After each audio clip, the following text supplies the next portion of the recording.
The first time Patrick Mahomes saw her, he thought she was just another kid waiting for a glimpse of someone famous. He didn't stop. Most of them didn't. She was standing near the side gate, not the main entrance, the one where staff and players quietly came and went without fanfare.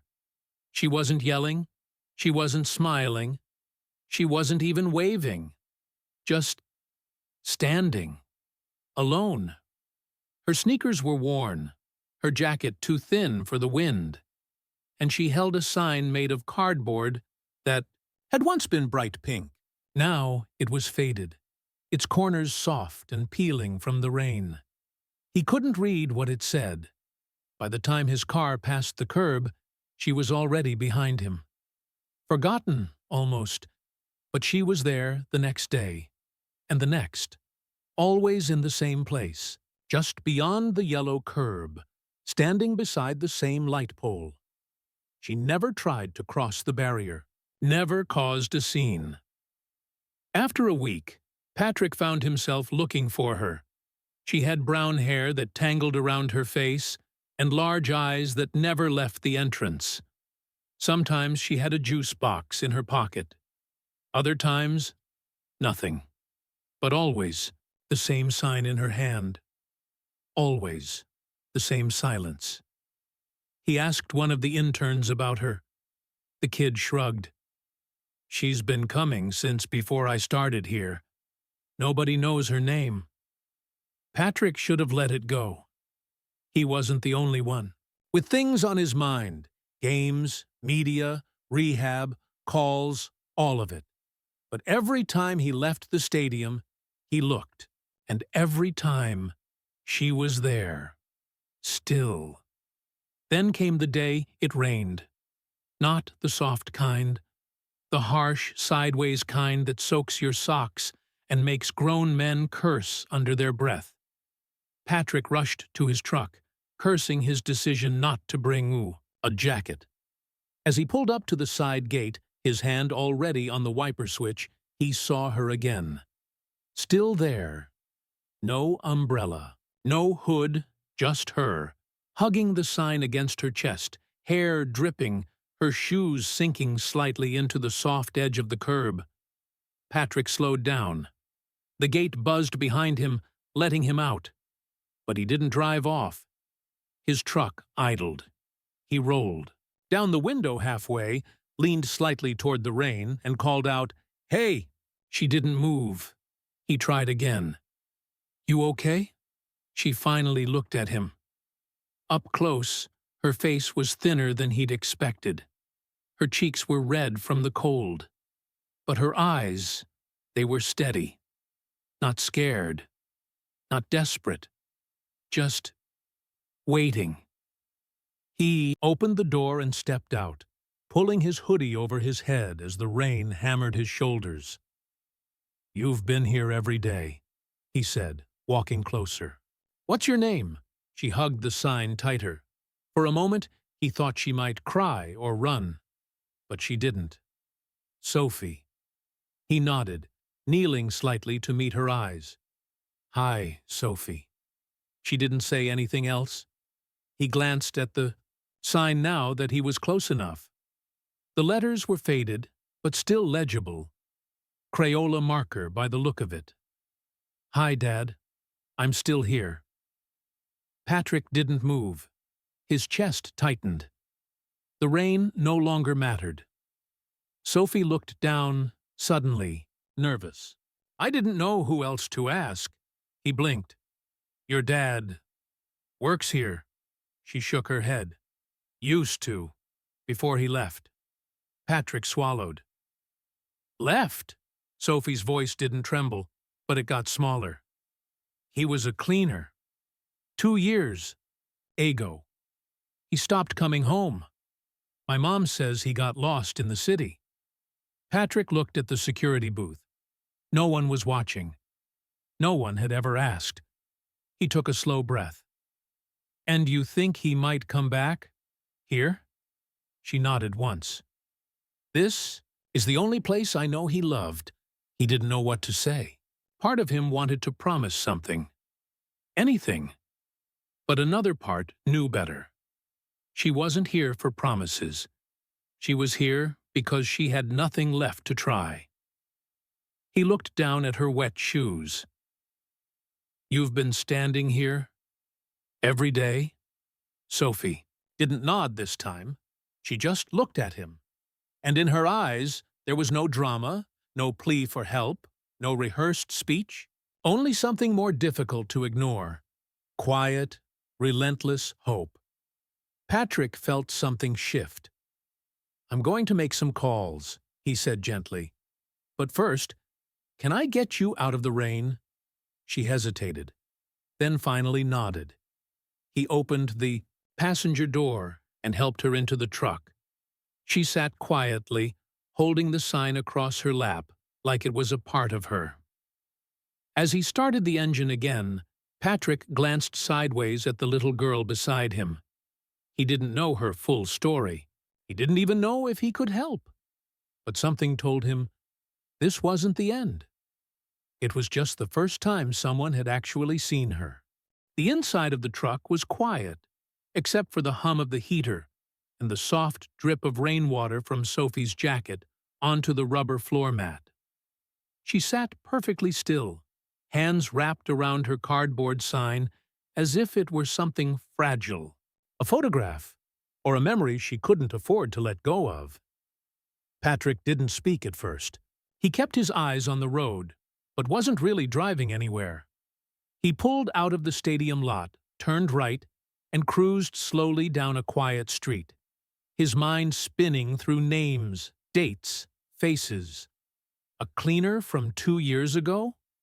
Lost in the city?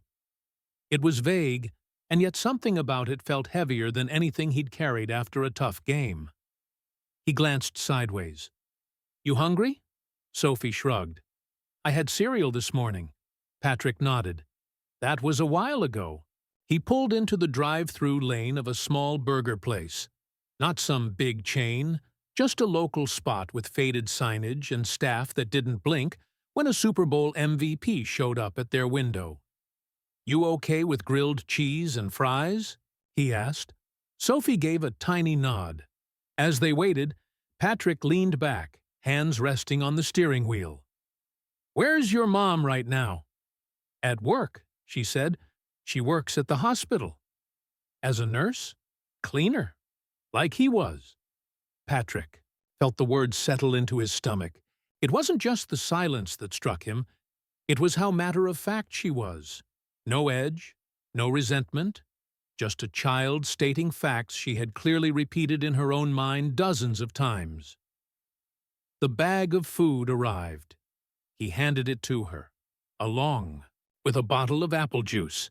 She said, "Thank you," so softly, it barely passed her lips. Then she ate with small, careful bites, like someone who didn't want to be rude, but also didn't know when her next warm meal would come. He watched her, the way she held the fries between her fingers, how she unwrapped the sandwich with a kind of reverence. It was a simple thing, but it said everything. "Do you know your dad's full name?" Patrick asked. She wiped her mouth with the back of her hand. "Nathaniel James Warren." He nodded. "And he worked at the stadium for how long?" "Almost 3 years." Patrick started typing a note into his phone. Not a text, just something to hold the information until he could talk to someone on the operations team. He didn't want to overpromise, but something inside him had already decided. If this man had ever set foot in the building, he would find out. He glanced at her again. "Sophie, when you're out there, waiting, does your mom know?" She froze. It was the first time she looked like a child again, not composed, not brave, just afraid of what this adult might say next. "She told me not to," she whispered. "She says it's dangerous, but she's always tired. She doesn't see much anymore." Patrick didn't answer right away. He didn't want to lie. She was right. It was dangerous. But he also understood something deeper. Sometimes Kids didn't do reckless things. Sometimes they did the only thing that made sense to them. "You shouldn't be out there alone," he said finally. "But I get it. I really do." She didn't respond. She just looked out the window, eyes glazed, watching the rain turn into mist. He drove in silence again, thinking. Where do you take a little girl you just met? Where do you bring someone who's been waiting for a ghost outside your workplace? He turned back toward the stadium. Inside, he made a few calls, told the security staff that Sophie was with him. No, she wasn't a threat. Yes, he would be responsible. The receptionist looked at him like she wanted to ask a dozen questions, but one glance at the girl, and she said nothing.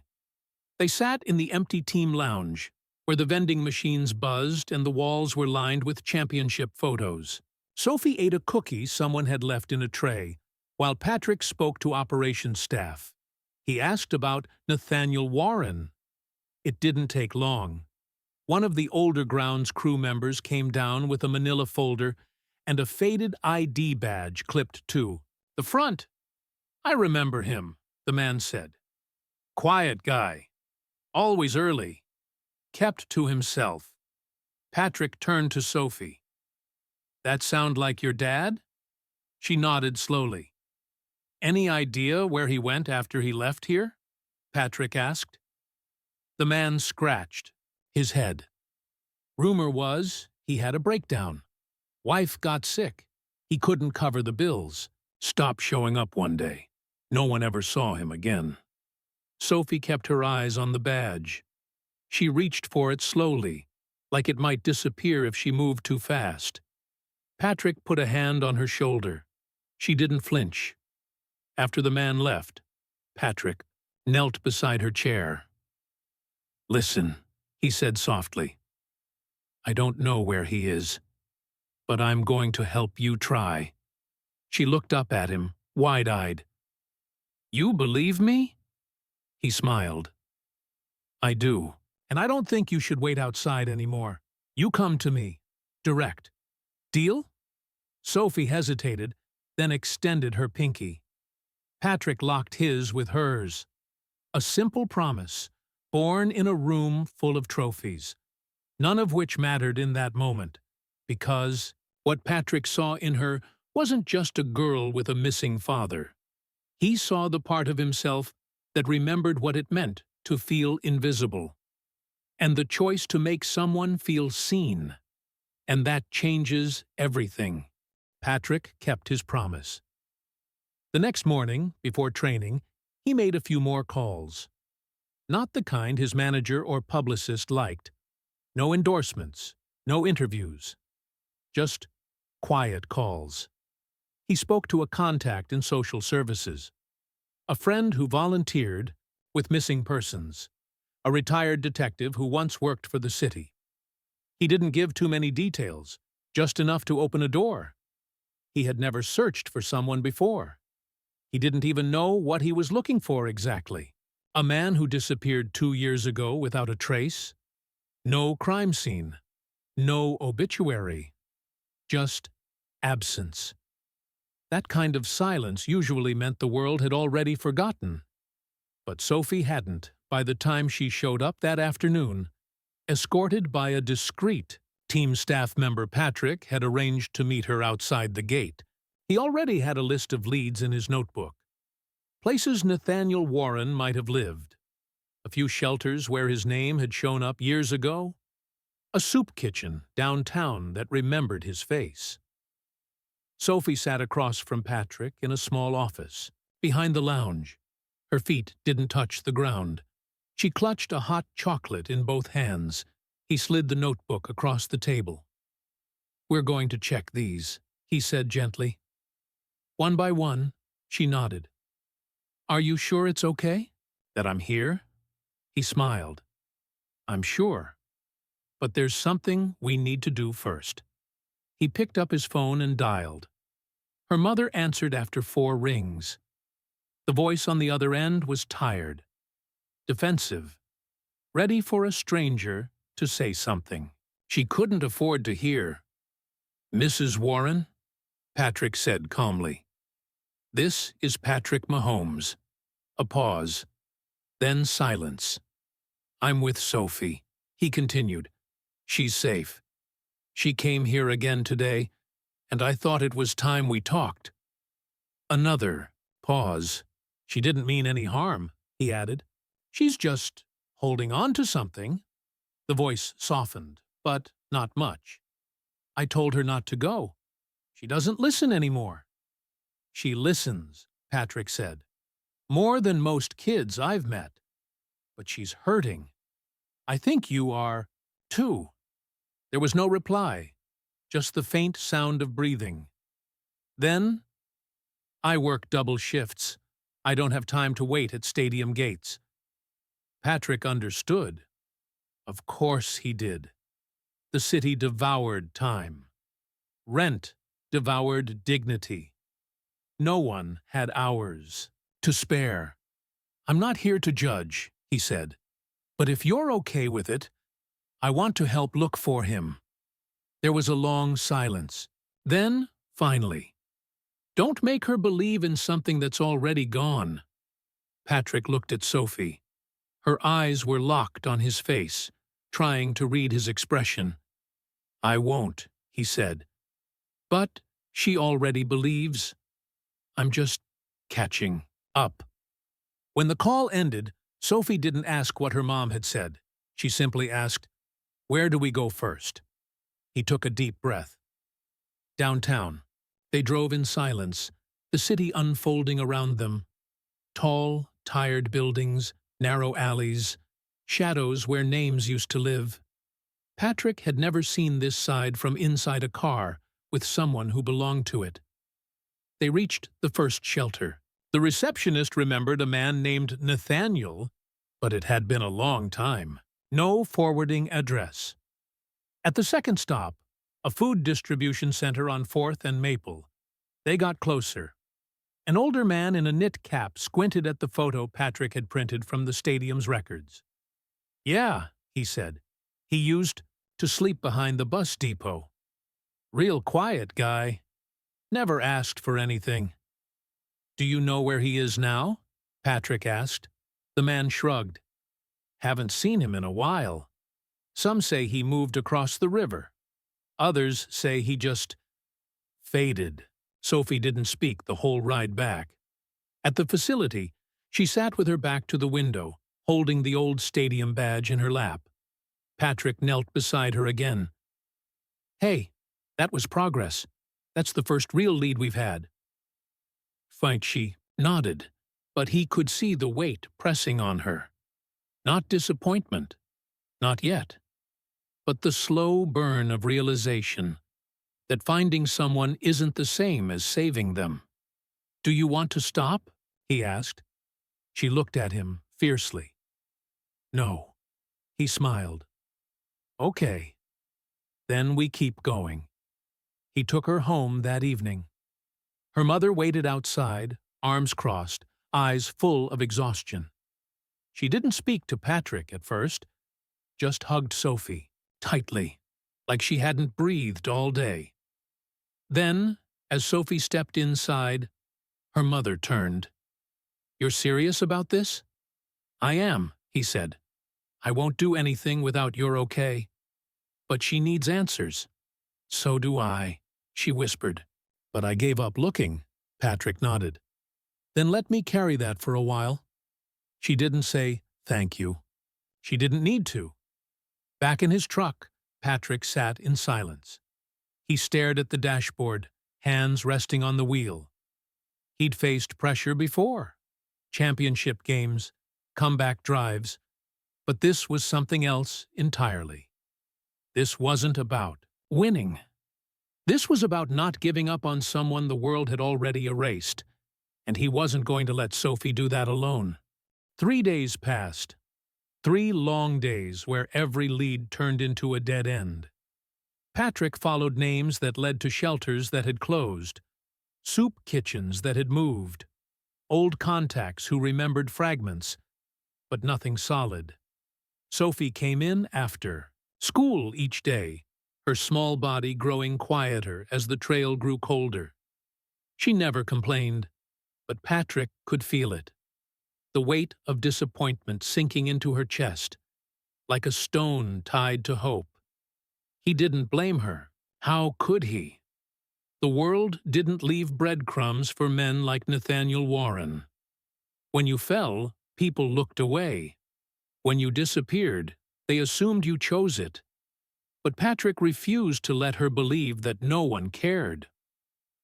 On the fourth evening, after practice, he got a text from the retired detective he'd called earlier in the week. "I think I found him. Not sure, but I'd bet on it." The address wasn't really an address. It was a rough location under a bypass west of the river, near a stretch of concrete where the city turned its back on itself. Patrick didn't tell Sophie right away. He drove there himself, just to see. The sun was already gone when he arrived. The air felt colder here, the wind sharper, as if it carried pieces of someone else's life. A small camp huddled beneath the bridge, tarps held down by rocks, a few oil drums blackened with soot, scattered plastic crates and cardboard beds. No one looked up when Patrick approached. He wasn't wearing his jersey. No cameras followed. He was just another man walking where he didn't belong. He cleared his throat. "I'm looking for someone named Nathaniel Warren." Most ignored him. One man pointed without speaking. Patrick followed the gesture to a figure sitting on an overturned crate beside a wall. The man looked older than his years. Long beard, coat 2 sizes too large, shoes wrapped in tape. He was sharpening a stick with a dull pocket knife. His eyes flicked up briefly, then back to the wood. "You Nathaniel?" Silence. Patrick stepped closer. "Nathaniel Warren? Worked at the stadium a few years back?" The man looked up again, slower this time. There was something in his face. Not fear, not defiance. Just distance. As if the name hadn't been spoken aloud in so long that it barely sounded real. "I was," he said finally. Patrick nodded. "There's someone trying to find you." Nathaniel didn't move. "Her name is Sophie." That name struck something. Not a flinch, not a reaction he could name. But the man's hand paused mid-sharpening. He looked down at the stick. "She's been coming to the stadium," Patrick continued. "Every day, waiting outside, holding a sign that says, 'Hi, Dad, I'm still here.'" The stick dropped from Nathaniel's hand. "I didn't leave to hurt her," he muttered. "I left because I couldn't face what I'd become." Patrick sat on the curb nearby, keeping his voice calm. "She doesn't care about that. She just wants to know if you're alive. She wants to look you in the eye. That's all." Nathaniel's jaw tightened. "I don't deserve that." "That's not your decision," Patrick said. "You gave her life. You loved her once. That still means something." The silence between them grew heavy. "I lost everything," Nathaniel whispered. "My job, my apartment, my wife. When they told me she was sick, I cracked. Couldn't pay the bills. Couldn't look her in the eyes. And when she died, I stopped existing." Patrick didn't speak. He let the words land.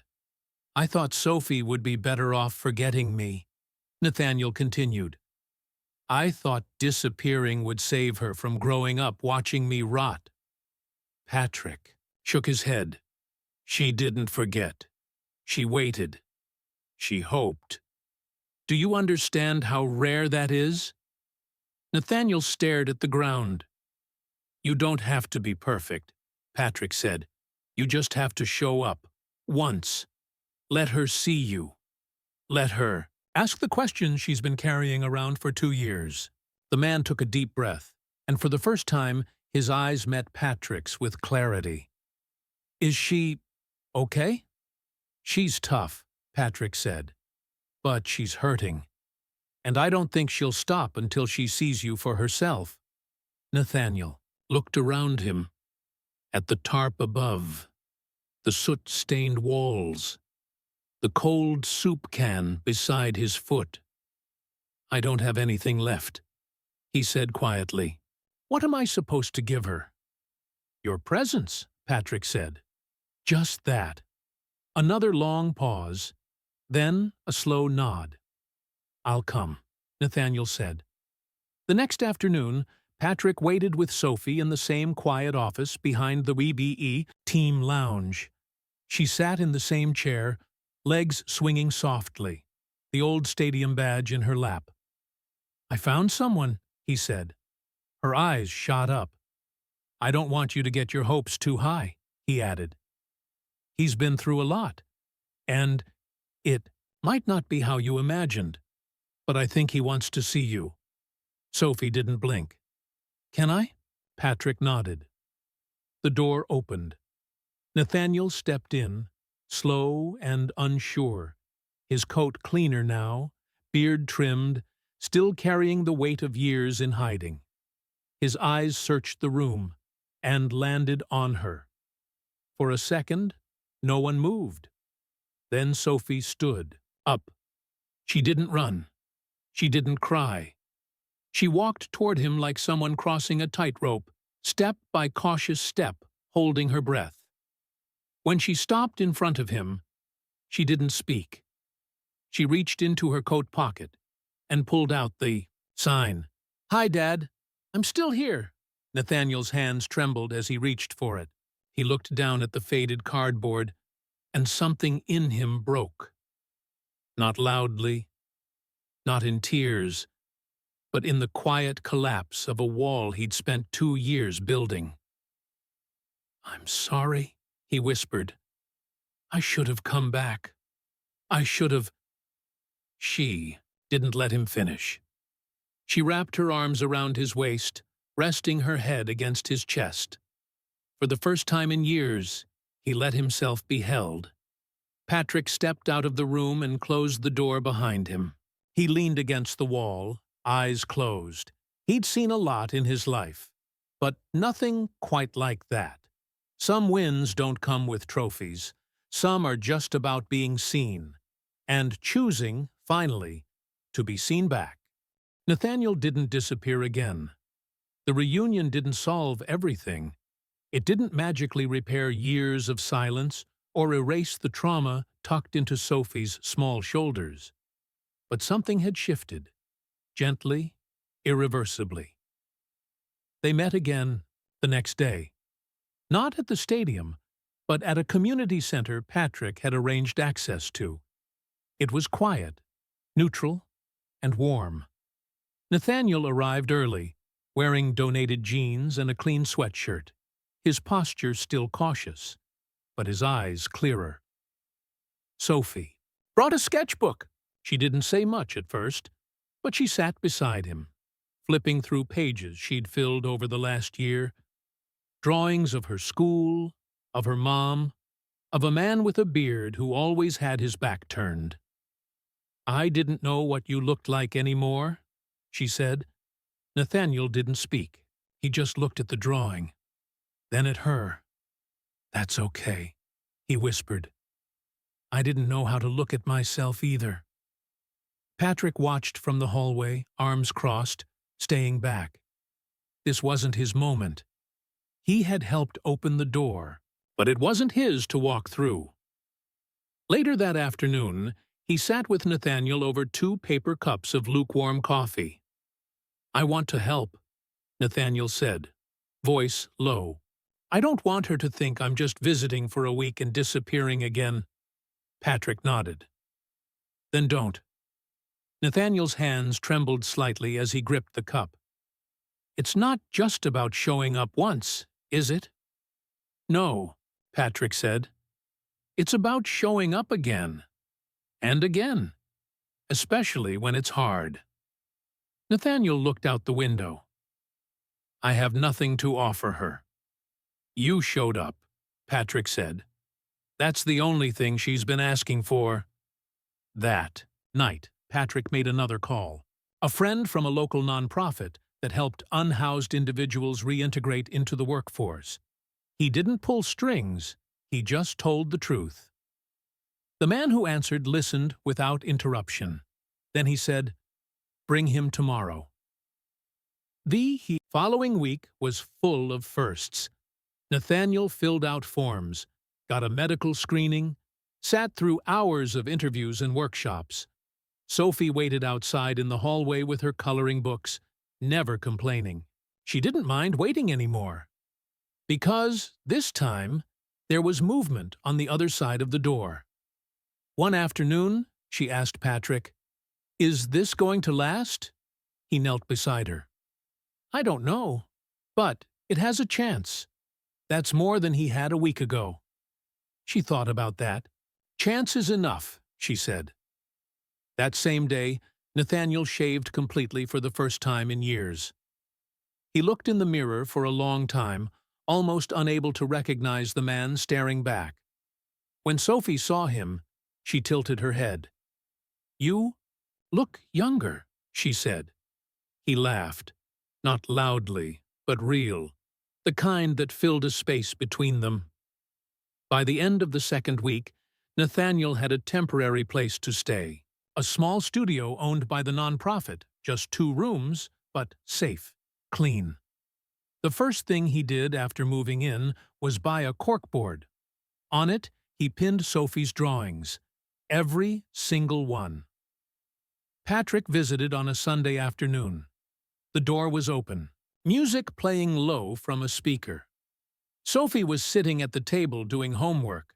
Nathaniel was stirring soup over a small stove. He turned when Patrick entered. "Didn't think you'd come today." "I wanted to see for myself," Patrick said. "How things are going?" Nathaniel looked at the room, at the pot, at the girl humming under her breath. "It's not perfect, but it's real." Patrick nodded. "That's all that matters." They sat outside on the small concrete steps afterward. The sun was low. For once, there was no rush. "I used to think people like me didn't get second chances," Nathaniel said. "That the only way to make peace was to disappear." Patrick looked at him. Sophie didn't want peace. She wanted presence. Nathaniel closed his eyes. "That little girl, she saved me." "No," Patrick said softly. "She waited. You saved yourself when you stepped out of the shadows." Nathaniel nodded slowly. "But she never stopped standing there." Patrick didn't respond right. Away. He remembered that image. A small figure, motionless beside a gate, holding a fading sign like it was the last thing in the world she trusted. "I'll never forget that," he said. Weeks passed. Then, months. Nathaniel got a part-time job at a library maintenance crew. He was quiet, but reliable. The staff grew to like him. He kept a photo of Sophie taped inside his locker. Sophie started drawing new pictures, this time of her dad facing forward, eyes open. They saw each other every weekend. Sometimes just for lunch. Other times they'd go to the park. She talked more now, about school, about her friends, even about the days she used to stand alone outside the stadium. "I wasn't scared," she told him once. "I was just hoping someone would see me." He smiled. Someone did. One afternoon, nearly 6 months after that first meeting, Patrick received a small envelope in the mail. No return address. Inside was a single piece of folded paper. Ointidoyutin. It was a child's drawing. It showed 3 people, a tall man in a hoodie, a man with a beard, and a small girl holding a sign that said, "Still here." No caption. No message. Just the drawing. Patrick stared at it for a long time. Then he pinned it to his refrigerator. There were a lot of trophies in his house. Jerseys, awards, headlines, but none of them had ever made him feel what that picture did. Because sometimes the real victories don't happen on the field. They happen when someone forgotten finds the courage to come back, and when someone brave enough refuses to stop waiting.